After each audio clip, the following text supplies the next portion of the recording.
لا ئێوارە 24ەوە ئێوارەی هەموو لایەکتان باش و بە هیوای خۆشترین کاتەکان بۆ ئێوە لەم پرۆگرامەشدا بە کۆمەڵێک بڕگە و بابەتی جیاوازەوە لەگەڵتانین لەوانە لە مانگی ڕەمەزاندا چەندین جۆر ترشیات بەرهەم دەهێنرێت کە دیارترینیان ترشیاتی شاهانەیە. ڕێنمایە تەندروستیەکان بۆ ڕێگرتن لە تووڕەبوون لە مانگی ڕەمەزاندا. هونەرمەندی کورد ئیبراهیم حەکیم بۆ ئێوارە 24 باس لە تایبەتمەندیەکانی ژیانی ڕۆژانەی خۆی دەکات. پیشەیە شەوایی کارەبایی مێژوویەکی کۆن و زیندوو. لە شەوانی ڕەمەزاندا و تا درەنگانێکی شەو لە ڕەواندز یاری گوستی لە شاردنەوە دەکرێت. لە مانگی ڕەمەزاندا بەرووبوومە خۆماڵیەکان بە تایبەتی بەرووبوومی ئاژەڵی خواستێکی زۆری دەکەوێتە سەر. یەکێک لە گەورەترین بازاڕەکانی شاری هەولێر کە بازاڕی شێخەڵایە لە مانگی ڕەمەزاندا جموڕجۆڵێکی زیاتری پێوە دەبینرێت.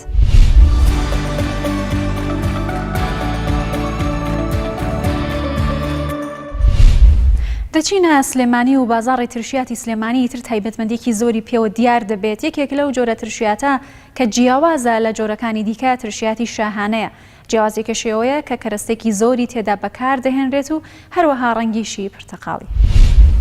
کاکە جاسووریان زەردی عەمبەیان بێ عەمبە. بەڵێ باش.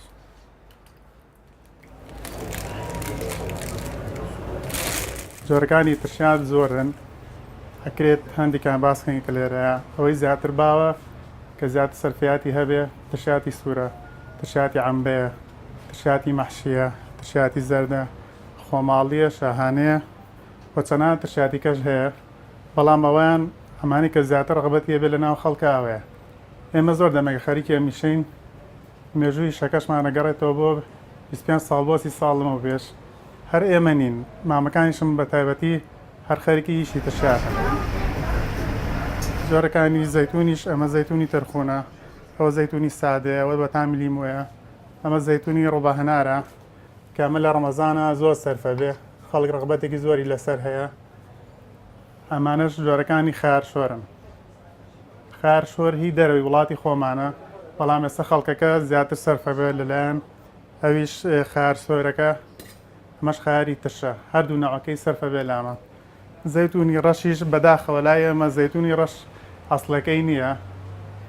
ئێستا هەمووی ڕەنی تێکرێ. ئەو زەیتونە ڕەشە ئەگەر هەبێ بە ساغی ئەسڵەکەی بێ زیاتر سەرفی هەیە وەک لە زەردەکە. تایبەتمەندی ترشیاتی ئەم سوورە ئەمەیان بەس ڕەنە لەگەڵ سرکەی مراکەزی سپیە ئەگیرێتەوە لەگەڵ ئاوە، ئەمەیان پێوترێت ترشیاتی عادی سوور. ئەمەش ترشیاتی ئەسڵی خۆمانەیە، ئەمە سرکەی ترەیە، پێڵەن سرکەی ماڵان، ئەمە نە ڕەنی تایە نە سرکەی سپی تایە. خۆمان سرکەکە کوڵێنین، ترەکە کوڵێنین، دوای ئەو سرکەی لێ دەرەچێ. ئەمە نرخەکەی گرانترێکە وەک لەوە. بە هەمان شێوەش ترشیاتی زەرد ئەم ڕەنەیانە، ئەمە وەکو سوورەکەیە، هەر ڕەنی زەردە دوای تەکەڵای تهینەکرێ، سرکەی سپی ئەکرێ، ئاوی تێکرێ بە هەمان شێوە. جۆرێکی تر ترشیاتەیە ترشیاتی شاهانەی پێوترێ. لەم ئاخیرانە ئەمە تەڵەبی زیای کرد، بۆیە ئێمەش بە پێسمانزانی ئەو بەرهەمە بخەین ناو بازاڕەوە. ترشیاتی شاهانە جیاوازەکەی ئەوەیە زۆرترین کەرەستەی تایە لە ئەنواع و ئەشکاڵ، سیر و زەیتون و بیبەر و خیار و سێبن عەرز و برۆکلی و قەرنابیت و بیبەری شیرین و بیبەری تونی تایە. ئەمە ئێستا تەڵەبێکی زۆری لەسەرە. لێرە بەشێکی کەشمانەیە کە پێڵن مەخزن خۆی کۆگایت لە ئەسڵا ناوە کوردەکەی کۆگایە. لێرە کەرەستە گوشتەکان ئامادەکەین. ئەمە لێرە کەرەسەی سوورەکەیە، ترشیاتی سوورەکە. ئەمەش ترشیاتی زەردە، ئەمە شێوە بۆ عەمبەکەشە بێ. ئەمەش ئەو شتانەیە کە لە بەردەستە بێورد لە بەرەوە تێکی نەک هەمووی تێکەڵاوەکەی قەرنابیتە. مەش گیراوی ئاوی عەمبەیە. ئیتر لێرە بە پێی پێویستی چەندمان پێویست بێ بینە پێشەوە. بەڵام ئیتر ئەمە وەکو پێم وتی ئەرکی زۆرە ترشیات بەڕاستی. لە مانگی ڕەمەزاندا ئەو کەسانی کە بە ڕۆژوو دەبن یەکێک لەو حاڵەتانەی کە ڕووبەڕوویان دەبێتەوە تووشی دەبن تووڕەبوونە لەگەڵ ژەمە خواردنەکان کە گۆڕانی بەسەردادێت و هەروەها ئەو کاتە دوور و درێژەی تا کاتی بەربانگ ئیتر حاڵەتی سایکۆلۆژیای مرۆڤەکانیش گۆڕانکاری بەسەردادێت. لێرەدا لە ئینفۆگرافیکێکدا باس لە هۆکارەکانی تووڕەبوون، ڕێنمایە تەندروستیەکان و ڕێگریکردن لە تووڕەبوون لە مانگی ڕەمەزاندا دەکەین. بەشێک لەو کەسانەی بە ڕۆژوو دەبن بە تایبەت لە کاتی ڕۆژدا زۆر زوو تووڕە دەبن و تووشی هەڵچوونی دەرونی دەبن. ئەو تووڕەبوونەشیان زیاتر دەبێت لە کاتی دوای نیوەڕۆ تا دەگاتە کاتی بەربانگ لەبەر هەستکردن بە برسێتی و توێنیەتی زیاتر. ئەم تووڕەبوون و هەڵچوونەش بەبێ هۆکار یان کەمترین هۆکار ڕوودەدەن لە کاتی کردەوە و گفتوگۆیەکی ئاسایی یان لە کاتی شۆفێریکردن و گەڕانەوە بۆ ماڵ. هۆکارەکانی زوو تووڕەبوون و هەڵچوونی دەرونی لە کاتی بە ڕۆژوو بوون، کەمبوونەوەی شەکر لە خوێن، ئەوە ژوا دەکات کەسی ڕۆژووگر هەست بەبێ توانایی و بێهێزی بکات لە جێبەجێکردنی کارەکانی کە ئەمەش دەبێتە هۆکاری زوو تووڕەبوونیان. هەستکردن بە توینێتی هۆکارێکی ترە بۆ بێهێزی و زوو هەڵچوونی دەرونی.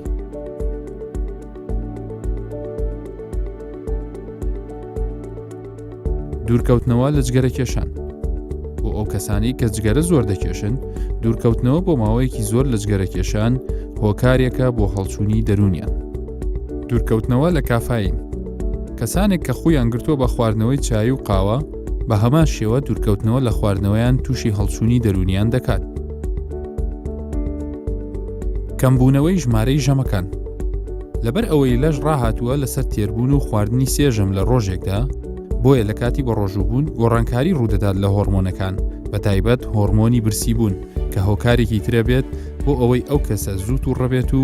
دەرونی هەڵبچێت. ڕێنمایی بۆ دووربوون لە زوو هەڵچوونی دەرونی. بە بیرهێنانەوەی خۆت لە مەبەستی سەرەکی بە ڕۆژووبوون و دوورکەوتنەوە لە ئازاردانی خەڵک، دوورکەوتنەوە لە زۆر خۆماندووکردن و هێشتنەوەی لەش لە بارێکی توانایی باشدا، دوورکەوتنەوە لە خواردنە سوێر و چەورەکان کە هەوەکارن بۆ تینوێتی، دوورکەوتنەوە لە کەمخەوی و نووستن بەڕێکی، کەمکردنەوەی جگەرە کێشان و کافاین بە شێوەیەکی هەنگاو بە هەنگاو، وەرگرتنی دەرمانی نەخۆشی درێژخایەنەکان بە ڕێکوپێکی، درەنگ خواردنی پارشێ و تاوەکو دووربین لە هەستکردن بە برسێتی. بێکەوە لە ئێوارە 24 ئەم جارەماندا میوانی هونەرمەندی کۆمێدی کورد ئیبراهیم حەکیم دەبین کە زیاتر لە 50 ساڵ ئەزموونی لە بواری کاری نواندن و کۆمێدی و درامادا هەیە. لەو ڕێگەیەشەوە توانیوێتی کە جێگەی خۆی لەنێو هەموو ماڵێکی کورددا بکاتەوە. ئەو بۆ ئێوارە 24 باسی تایبەتمەندیەکانی ژیانی ڕۆژانەی خۆی دەکات. ساڵی 75 ئەوەل ئیشم کە کاری هونەریم کرد لە ئوردوگای زێوە بوو لەسەر شەهید لەیلا قاسم کردمان. والله من عادەتەن ڕەمەزانان ناتمە دەرێ ئیلا ئەگە سەعاتێک نیو سەعاتێک وەها بچم قایمەکەم دەتێ داشە کارۆخی ئەرێ ئەوە ئەو تشتانە بکڕە ئەچمنەوە ئەمن بە قورعان خوێندنێ مەشغولم بە نوێژ و تەراویح و ئەو شتانە مەشغولە بم. والله ئەمن مندارەکانم هەمووی خۆشەوێتن بەرام لەبەر ئەوەی کچ هەست ئەکا زعیفەیە و نازام چیە ئەمن کچەکانم لە کوڕەکانم زۆر زۆر خۆشترەوێ ئەمن کە دێمەوە کچەکەم سێبەر کولیەی ئیدارە و اقتصادی تەواو کرد لە ئامێزە مەگری ماسمەکە بەرام کوڕ ئەو زەوقەی نییە بێت ماچت بکە و بێت ئەوە بکە بڕێک یعنی ئەو درا ئەوەی نییە و چیژی لەبەر ئەوەی ئەمن کچەکانم خۆشەوێ وەک مارێمەش ئەوەی تێدا اختصاصاتی تێدایە لە ڕووی سیاسی و لە ڕووی هونەری و ئەو تشتانە مەسەرن کارۆخ ئێستا کارۆخ ئەو کابراایکی مخریجە و نووسەرە و ئەنووسیتن و ناسرایە و لەخوای بە زیاد بێ هۆگری و کوڕم ماجستێری تەواو کرد لەسەر حکووماتی محەلی بە پلەی نایاب ئەوش زۆر زار ئەمن و کارۆخ کە ئەگەر چتەکی لێن حاسێ ببیتن لە ڕووی سیاست و بیرکردنەوەی لە مەسائلی ئێستا و ئەو تشتانە لێ پرسین ئەرێ ئەوە کو ئەبیتن ئیدی کەش هەندرێنیش لە ئەوەیە خەریجی قسمی مۆسیقایە ئەو شتەکەی لێدا ئەو بابێکەمانی ئەو شتە گەورەکە ناویسیە چی پێرێن چەلۆ ڕەحمەت لە داک و بابت وڵڵا سێبەریش ئەوەیە و کچەکەی کەشم بە مێردەوە هەڵگوردیش دەگەرە من داهەیە تەمسیلیە کاتون و لە پەیزەکەم و ئەمن قەت تووڕە نابم بەرام ئەگەر تووڕە بم زۆر خەتەرم بەرام تووڕە نابم زارێ ئەمن لە داچێ مندارە هەت تووڕە نابم وەسە سرم کەوی تووڕە نابم لەبەر ئەوەی داچێ مندارەکانمە و منداری لەو بە خێو کردیمە و دەگەر ئێش و ئازارمدایە و دەگە فەقیریەکەمدایە و ئەو پۆشتەیەی کە ئێستا ئامن تێدا مایمە لەو عمرەی ئەوە فەزلەکەلەوەی ئەگەڕێتەوە چونکە مار ئەگەر لە دەری هەموو خەرک دوژمنت بێ بەس کە هاتیۆ مارت دۆستت بیتن و پێشوازیت بکاتن و بە خۆشەویستی و بە ئەوەی بە فەقیریەت و ڕازیبی زۆر عەزیمە لەبەر ئەوەی ئەمن لە دەرەشی چوە مسالم هەمە شەڕی ناکەم و لە مارێشەوە تەواو من برێن هێواران داعریشم دەگەرەوی مەنزەرە هەرە دەمەوە هەرێ دیسا مەنزەرت هەرداوە پشی لارێ وڵا بزانە داخۆت هەیە هەندێک هونەرمەند هەیە یعنی پۆزات ئەکات على ئەساس هونەرمەندە و على ئەساس یعنی زۆر پیاوچی زەریفە و هونەرمەند بەوەی وە هونەرمەندە کە لە ناو ملەتی خۆی بی ئەمن ئەگەر ڕۆژەکی نەچم لە شێخەڵای لە ناو خەرکەکەی پیاسەی نەکەم لە ناو قەیسەریەکان پیاسەی نەکەم ئەو ڕۆژەی لەکنەموابی شتەکەم بزر کردیا کە من ئەچمە ناو قەیسەریەکان ئەو دوکاندار ئەرێ دەوەرە گەورەمان کە وەرە چایکی بخۆمەرێم کاکە سوکەر کاکە وەرە قاوە چکەوبانکەین ئەرێ وڵی تێگەی یانێ بەمنۆنی جەماوەری خۆمان لە هەولێرێ بە تایبەتی لە ناو بازاری لە ناو شێخەڵای ئەم جارێکی دەگەر کابرایەکی مەسوول لە دهۆچێ بووم پێکەوە ڕۆیشتین تێگەی هات جەماعاتی دهۆچێ ئەمنیان ماسە کرد ئەمیشەمە بوو کاکە ئەوەش ئەوەیە کۆکە ئەم ئەوی نەنۆسین تێ خۆ کابرا مەسوولەکی گەورەش بوو. لەگەڵ کرانەوەی بازارەکانی کوردستان بەڕووی بازاری دەرەکیتە بەڵام خەڵکێکی زۆر هەن کە ئێستاش پشتەبەستن بە بەرهەمە خۆماڵیەکان ئاشەوانیش کە پیشەیەکی کۆنە بەڵام لە ئێستاشدا هەر بە زیندوی ماوەتەوە خاوڵاتیان باس لەوە دەکەن کە ئەوان لەگەڵ هاتنی ئەو کەرەستە نوێیانەشتا بەڵام ڕوو دەکەنە ئاشەوانی کارەبایی و لەوێەوە هەندێک بەروبوومی خۆماڵی دەکڕن لەوانە ساوەر برنج و خواردنانەی کە تاموچێژێکی باشی لەسەر سفرەی کوردەواری هەیە بێکەوە بەشێک لەو پیشە کۆن و زیندوە دەبینی.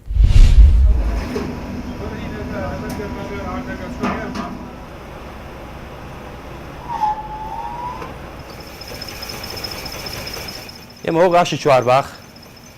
هاوڵاتیانیان ساوەرە هاڕن ساوەرەیەن ئەیهاڕن چەڵتوگ و ئارد و ئەلەف و هەموو شتێکانەکەین هەرێکی ئاشەکانی خۆی جیاوازە هیچ ساوەری پێیاڕین و ئارد هەر ئاردە و ئەلەفی ئەلەفە و هیچی تێگەڵ ناکرێت بۆ خۆشمان گەرمە کڕین و ئەیپڵێنین و ساوەری حاصلی لێ دروستەکەین بۆ ساوەری دۆینە و ساوەری خۆمان و قەرەخەمانی خۆمانە هەیە و برنجی کوردی و هاوڵاتیان بە تایبەتیان بۆ شتە کوردەواریەکان هاوڵاتی کەم بۆتەوە بەڵام لە چاو خۆیان هەر باشە خەڵک بۆ شتی کوردی تامێکی تایبەتری هەیە بە تایبەتی بۆ یەگەڕێ تورکیەکە تامی خۆش نییە کۆنا شتە کوردەوارەکە ساڵانەیە ئەم ساڵ تەواوی ساڵێکە پێەکە مانینەوە کاتی ساوەر کوڵانە ساوەریش ئەوێ گەرمەکانی جیاوازە چەند نەوعەتی گەنم هەیە گەرمی جیراندۆ و مووسڵی و قەناری و ئەمانە گەرمە مووسڵی بۆ ساوەرە بێ ساوەرەکەی زەرد و جوانە بە تایبەتی وەک ئەمانە گەرمە قەناریش بۆ ئار دەبێت گەرمەکانی خۆی جیاوازە ئیشەڵا ئاشی چەڵدووکمان بەڕێوەی تازە ئاشی ئاردمان هەیە هەر بە تازەیە ئەو باڵتەی پێڵێن ئاردەکە وەک سفر دەریەکە و گەرمیشی ناگە ساردە گەرمەکە ناسووتێنێت ئەو گەرمانی کە بازار ئاردی بایەوەمانە گەرمەکە سوتاوە نانی لێ نایە بەڵام ئەو ئاشی کە ئێمەێنی گەرمەکە کە تێو کرد بە سادی دەریەکات کارگەکان نادروستکردن یان بۆ گەرممە هاڕن لێرە بۆ ئارد جۆش بە تایبەتی ئەوانی شەکریان هەیە ئەوانی فڕنەکان بە تایبەتیان لێرە ئاردی جۆگا هاڕن و ئەیکەن بە قولێرەی ژۆ و نانی ژۆ ئەمانە ئێمە لێرە معمەلمان هەیە معمەلی نانی تیریمانە کارگەی نانی تیری کارگە نانی تیریەکە جیاوازە لەوانی تر ئێمە نانەکەمان گەنمە گەنمەکە هێنین بۆ ئێرە بۆ ئاش لێرەیکین بە ئارد و ئەبرێتە شوێنی خۆی سار دەکرێتەوە کرێتەوە جیاوازی ئەم گەنمە بڵین لەگەڵ نانەکانی تران لەگەڵ ئاردەکانی ترا ئەمە ڕاستەوخۆ کرێتەوە بە ئارکە لێرە نابێژرێتەوە ئەو موادانیکەتیاتی ئەو بڵێن پوشووی نانیکەتیاتی ڕاستەخۆ کرێتەوە بە نانەمانە چەندی سادەیەشی هەیە بڵێ بۆ قۆڵۆن بۆ ماعیدە بۆ هەرسکردن بۆ زەعیفی ئەوان ئیسفادی لێگەی بەڵام ئاردەکان ترە ئاردەسپیکە بەکارێ لە بازارەکانە فەرقی هەیە لەگەڵمە ئەو بێژراوەتەوە بڵێ ماوەدە سنایەکە لێ دەراتوە ماوەدیشی خامی ماوەتەوە ئاردەسپیە سفرەکەیە ئەوە بڵێن ئیسفادی کەمترێت. والله من وەکو خۆم زیاتر قەناعەتم بە شتی کوردەواری هەیە لەبەرەوەی ئەم شتانە ماوەدی حافزەی زیاترتیانە و زیاتر تاموچێژێکی تایبەتیشی هەیە وڵی ئەو شتانێک کە لە ماڵەوەی کڕیت ئەوانێک لە کیسەکان هەستەکەی زیاد زۆر جیازن لەمانە ئێستا بۆ نوە ساوەر کە ئیکڕی ئەمە هەستەکەی خۆت قوڵەنراوە هیچ ماوادێکی زیان بەخشیتیانە خۆی عنی بڵێن گەرمەکە خۆ دەزانی لەکوێ سەرچاوەکەی هاتووە.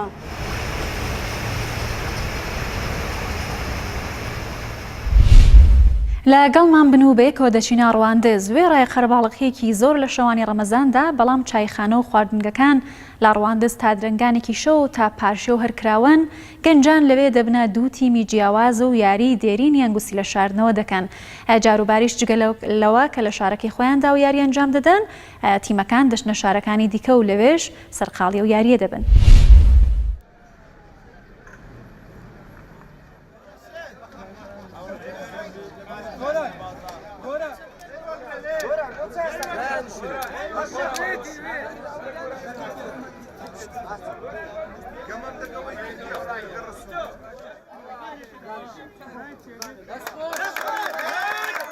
ئەو یاریە یاریشی عراقی ڕەسەنە لە دێر زمانەوە لە عراق ئەو یارێ دەکرێت بە عەرەبیەکەی ناوی محێبسە و کوردەکەشی ئەمە پێمان باش بوو ناوەکەی بکەینە ئەنگوستیلانات بەخۆی محێبس لە ئەنگوستیلاتە لە ڕەواندز لە دوای 91 دەست پێکرا خوا لێ خۆش بوو شێرۆپرینگ باشترین یاریزانی ئێرە بوو من وەکو دادوەر لەو یاریە لە چوارەم ڕۆژ ڕەمەزانەوە خولەکەمان دەست پێ کردووە بۆ تیپە وەرزشیەکان بەڵام کراوەیە لە شەرت نییە وەرزشکار بێ ئەوەی کە بەشدار بێت دەبێ تا 20 کەس بۆی هەیە بنووسێت 15 کەس دادەنیشتێ لە یاریەکە هەردووتی 15 بەرامبەر یەکتر بۆ هەر دۆزینەوە و واتا شارنەوە دۆزینەوەی ئەنگوستیلەکە دەقەمان داناوە دەخولک فاولیش هەیە سێ فاوڵ لە تی بژیرێ خاڵی لەسەر کەم دەکرێتەوە بۆ ئەوکە دەنووسێت و ئەنگوستێر دەگوازرێتەوە بۆ تیپەکەی تر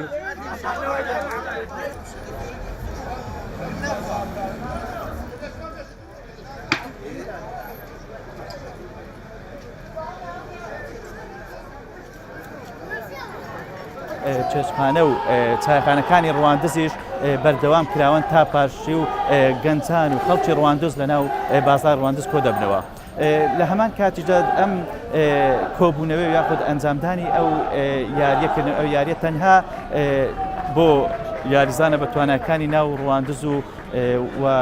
گروپەکانی ناو ڕواندز نیە بەڵکو لە شارەکانی تری باشووری کوردستانیش وەکو ڕانێ و سلێمانی و هەولێر و ئەو تیپانە دێن لەگەڵ تیپەکان و یاریزانە بە توانەکانی ناو ڕواندز ئەم یاری ئەنجام دەدەن و لە هەمان کاتیشدا تیپەکان و گروپەکانی ڕواندزیش دەچن بۆ شارەکانی تری بۆ ئەنجامدانی ئەو یاریە.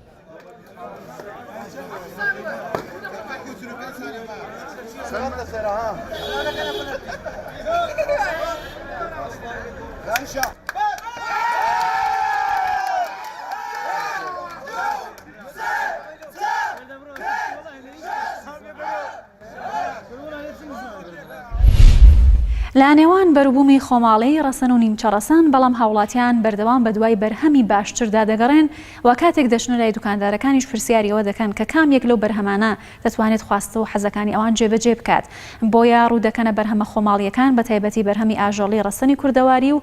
لەسەر سفرەی ماڵەکانیشیان زیاتر جێگەی دەکەنەوە پێکەوە بەشێک لە بازاڕەکانی کڕین و فرۆشتنی بەرهەمی خۆماڵی دەبین. کەریم شێخ کازم لە بدایەتەوە ماست مەفرۆش وردە ئیتر ئێتیمام ما بەشتی سروشتی خۆمانە کوردی سیرێژ و کەرێ و پەنیر و قەیماق و ئیتر جۆرەکانی سپیایی بە گشتی معلباتی شمەیە بەس لە مشتری وایەیە داوای شتی معلباتەکە بەس لە سانەوەی سروشتیە لەم لادیانی بامۆک و جەلیلە و عنەبوو بۆ نمونە لە خورماڵ و لە پریس و لە زەربەی لاتەکانی هەڵەبجە بۆمانێت بۆ نمونە معمیلمانەیە لامایە 30 ساڵەوە معمیلمە مناڵ تازە ژنیێنەوە چا کوڕەکانی مهندیسە مامەسایە تێگەیت ینی ماوەی تقریبا لەنەوە یەک و من خەریکە من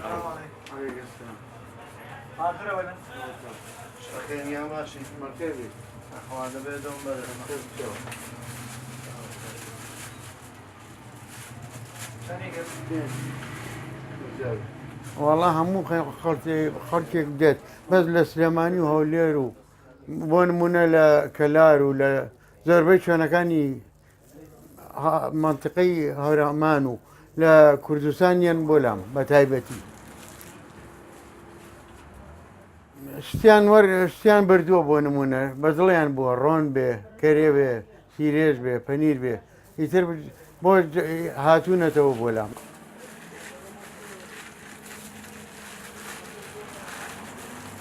ماس ئەکرێ بە دۆکە ئەکوڵێنرێت کە دۆکە ئەکوڵێنرا ئایکەنە تورەکەەوە کە کەوتە تورەکەەوە ئاوەکەیدا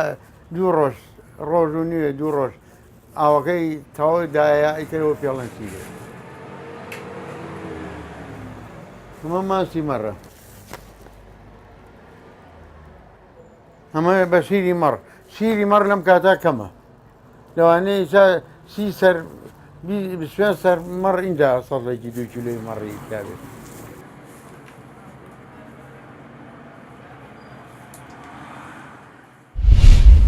سەردانی یەکێک لە دێرینترین و گەورەترین بازاڕەکانی شاری هەولێر دەکەین دەچینە بازاڕی شێخەڵا کە دیمەنێکی جیاواز لەو بازاڕەدا دەبینرێت لەگەڵ ئەو گەنجە کاسبکارانەی کە ڕۆژانە لەو بازاڕەدا بۆ پەیداکردنی بژێوی ژیانی خۆیان کار دەکەن پیاوانی بە تەمەنیش لەو بازاڕە دەبینرێن کە هاتوون و ژیانی خۆیان لەوێ لە ڕێگەی کڕین و فرۆشتنی ئەو کەلوپەلانی کە لەو بازاڕەدا نمایشی دەکەن دابین دەکەن بێکەوە بەشێک لەو دیمەنانە دەبین.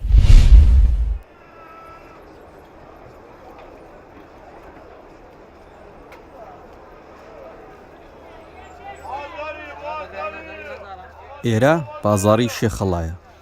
بازارێکی تەنگ و جەنجاڵە پڕە لە هاواری فرۆشیارەکان لێرە کەرەستە خۆراکەکان و جلوبەرگ و پۆشاک و دەیان پێویستی وردەواڵی ناوماڵ دەفرۆشرێت عاربانە دەستگێڕەکان و ئەوانەش کاڵاکانیان لەسەر زەوی ڕوو کردووە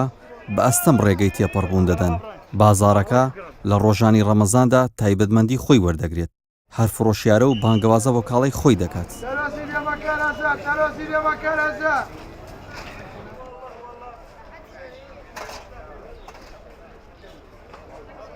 لەم بازاڕەدا ئەوەی جێگەی سەرنجی ئێمەیە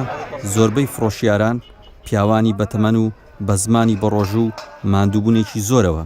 بژێ و بۆ ژیان دابین دەکەن کاکە وەڵڵاهی ئەمەن تەمەنم لۆ 55 ساری دەڕێ ئەوە ئیش و کاری منە ینی هەموو سارێش و جیران دەزانن وەنە بیبرێ ئەمن مەسەبرێن لۆ کەس بە ڕۆژی نابم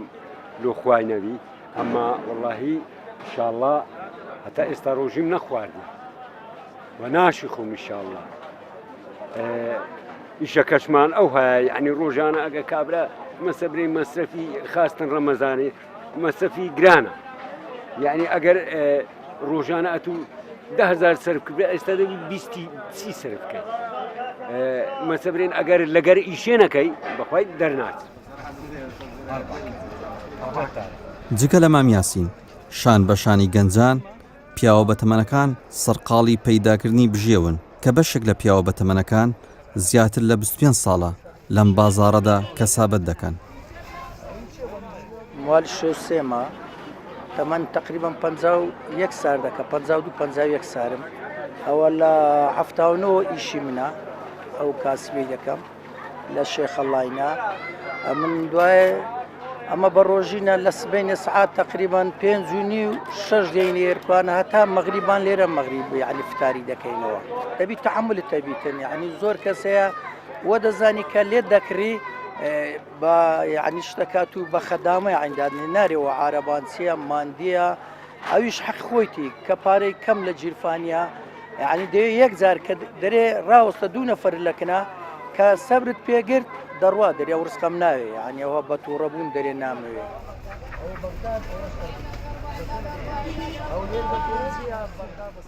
لە ئێستادا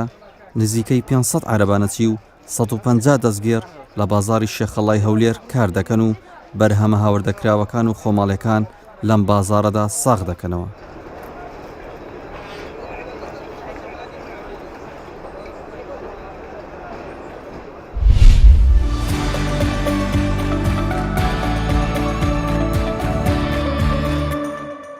لە ماوەی ڕابردوودا بە پرۆگرامی ئێوارە 24ەوە لەگەڵتان بووین تا پێگەشتنەوەی تر لە ئێوارێکی دیکە هیوای خۆشترین کاتەکان بۆ هەموو لایەکتان هەر شاد بن.